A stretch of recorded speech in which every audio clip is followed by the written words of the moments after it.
Bonjour. Donc voilà un récapitulatif de ce qui s'est passé durant la traversée du détroit.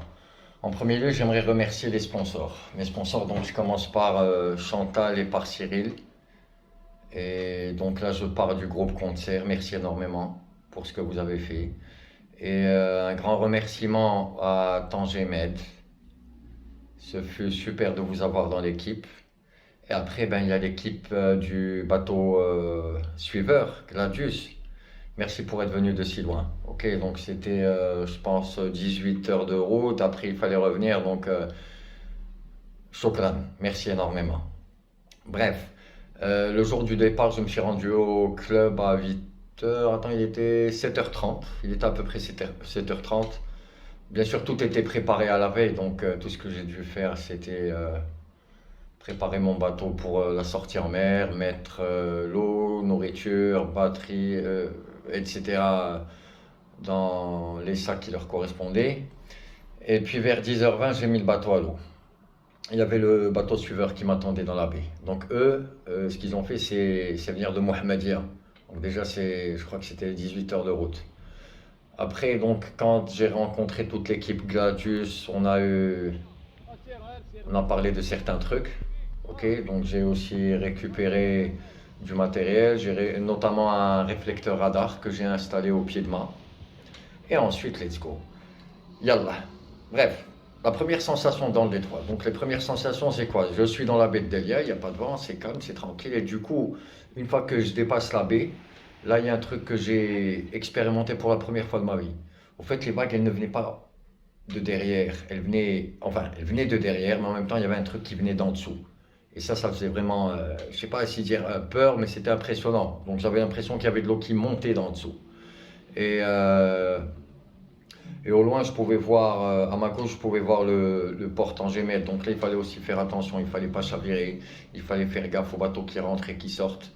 Et en parenthèse, c'est des bateaux géants, donc le temps que le mec il puisse ralentir s'il te voit déjà dans l'eau, il fallait vraiment faire attention à ne pas chavirer. Ensuite, j'ai vu, il y a eu des grands poissons, il y a eu des oiseaux, il y a eu de la vague. Les vagues étaient courtes et très rapides. Et quelque part, ça a été une sorte de bataille avec les éléments. Donc je devais tout faire pour ne pas chavirer. Côté stress, j'étais pas vraiment stressé, j'étais plus impressionné par ce qui m'entourait.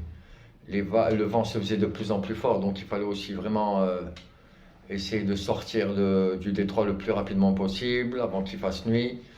Et, et un autre truc, c'est qu'il fallait pas trop forcer, parce que quand tu forces trop, bah là, ça veut dire qu'on prend trop de risques, et trop de risques signifie chavirer. Ce qui était aussi impressionnant, ce qui rendait la navigation super difficile, c'est le fait que les vagues venaient de tous les côtés. Donc, tu avais des vagues qui venaient de l'avant, d'autres qui venaient de derrière, droite, gauche. Et plusieurs fois, quand je partais sur un surf, je descendais, je dévalais une vague, et on avait une autre qui venait juste en face. Et du coup, ça fait ça, boum, tu rentres dedans. Donc, bon, l'une des techniques, c'est quoi? C'est quand tu vois un monstre venir vers toi, bon, la technique, c'est de tirer, c'est un coup sec, de donner un coup sec sur la voile, de sorte à ce que la pointe puisse remonter un petit peu. Donc, ça fait un petit puc et tu pars plus en surf. Et il faut bien sûr faire attention à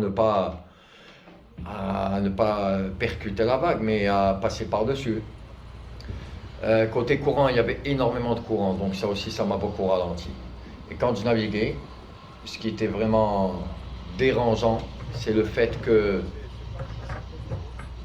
quand j'avançais tribord, donc ça c'est pour les gens de la voile, côté tribord, je pouvais faire du largue. Donc côté tribord, je pouvais, voilà, imaginons que ça c'est le détroit, côté tribord, je pouvais bien descendre. Mais après, quand je tournais vers la côte marocaine, je ne pouvais pas descendre comme ça, mais il fallait faire un angle de 90 degrés. Donc du coup, ce qui me permettait de sortir du détroit, c'était juste la navigation tribord. Durant 8h30, j'étais en mode concentration totale.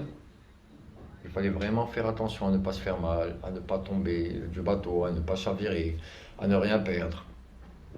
Et donc quand je suis arrivé à la baie de Tanger, à un moment donné, donc je me suis dit, regarde, là je vais me calmer un peu, un grand souffle. Donc je me suis mis un petit peu dans la baie de Tanger. J'ai attendu 15 minutes et ensuite départ. Donc voilà, j'ai checké le matériel, GPS, etc. Ok, tout marche correctement, rien n'est pété. Il me reste maintenant très peu pour le Cap Spartel. Et là, j'étais content. Bon, à la sortie du détroit, les vagues ont augmenté en taille, mais en même temps, il y avait plus de périodes, donc c'était plus confortable. Mais il y avait toujours beaucoup de vent. Et à l'arrivée à Cap Spartel, quand j'ai tourné autour du Cap, à ce moment-là, c'est devenu super plat. Il y avait toujours du vent, un vent qui a faibli vers 19 heures et qui a repris vers 8h30. Mais bon, au moins, il n'y avait plus de vagues. Bref, j'ai continué à naviguer, je commençais vraiment à fatiguer, parce qu'après 8h30 à fighting avec les courants, avec les vagues, le vent, les rafales, oui, j'ai pas parlé de rafales, il y avait beaucoup de rafales aussi. Donc j'étais crevé. Et vers 1h, j'ai commencé à vomir. Je crois que c'était 1h, ouais, j'ai commencé à vomir. Et vers 2h à peu près, ça y est, là mon corps a lâché. Je suis tombé à l'eau et je n'en pouvais plus. À ce moment-là, j'ai décidé de trouver un endroit où m'abriter. Donc je me suis dit, voilà, le mieux, en fait, je connais mon corps. Le mieux maintenant, c'est de stopper ici. Parce que continuer dans ces conditions euh, ne mène à rien, n'aurait mené à rien.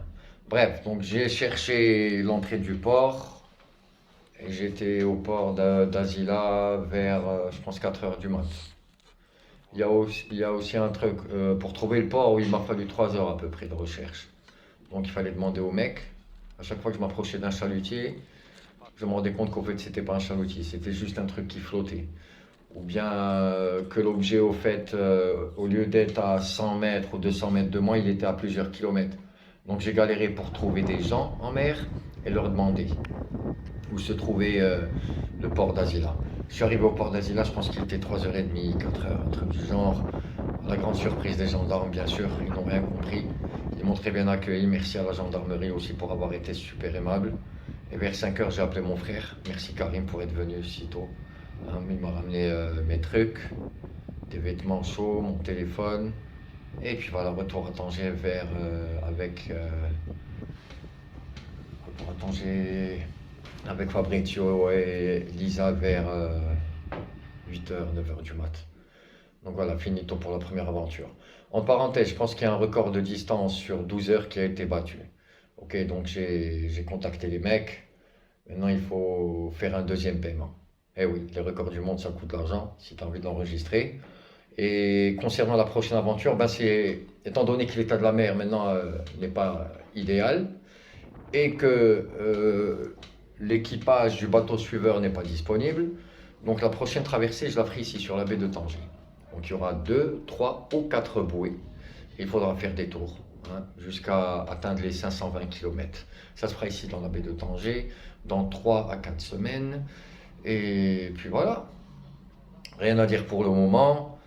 Je vous en dirai plus dans les semaines à venir. Merci pour avoir suivi le tout. Merci pour vos encouragements. Et je vous souhaite une très bonne continuation. Shukran.